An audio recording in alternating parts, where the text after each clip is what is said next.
Le pouvoir du voyage initiatique. Élodie Garcia.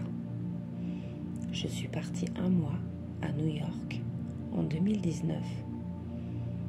Cela est parti d'une volonté d'apprendre l'anglais. J'avais besoin de vibrer, de connaître du renouveau, de me retrouver avec moi-même et de mieux me connaître, de m'éloigner et de sortir de ma routine.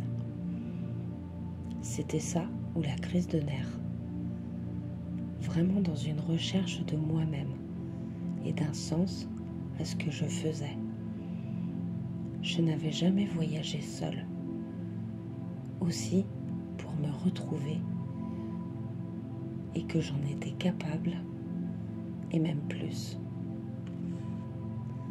La puissance de la solitude. La solitude, c'est l'étape principale d'un voyage initiatique. La solitude souhaitée, positive, au quotidien. J'aime mes moments seuls. Encore, faut-il bien s'entendre avec soi-même, surtout dans un environnement dépaysant. Arpenter et se perdre dans les rues, gros coup de cœur pour mes relaxations dans les parcs, visiter les lieux que je désire et quand je le désire.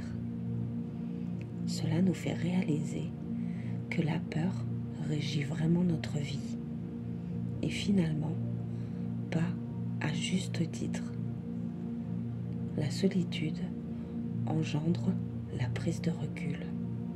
Forcément, qui dit se parler à soi-même, se poser des questions, s'écouter, réfléchir sur soi-même, se faire confiance. Car dans la vie, on écoute souvent les conseils des autres. On nous dit souvent comment mener sa propre vie. Mais personne ne sait mieux que nous ce qui est bon ou mauvais. Il faut seulement suivre son instinct, son intuition. Je me suis rendu compte que je n'avais besoin de personne pour savoir quoi faire ou faire ce que je désirais. Cela n'est pas toujours évident. On apprécie les conseils des autres, mais nous sommes notre meilleur guide. Quand on voyage seul, on est plus enclin à rencontrer de nouvelles personnes, partir à la découverte d'autres cultures ou personnalités fait partie intégrante d'un voyage initiatique. On se retrouve à côtoyer des gens qui ont le même état d'esprit que nous. Malgré tout, parfois, j'étais prise entre deux feux, entre l'envie de discuter avec plein de nouvelles personnes et le besoin de profiter de ma solitude. J'étais bien plus souriante que d'ordinaire. Le sourire incite au sourire et apporte du baume au cœur.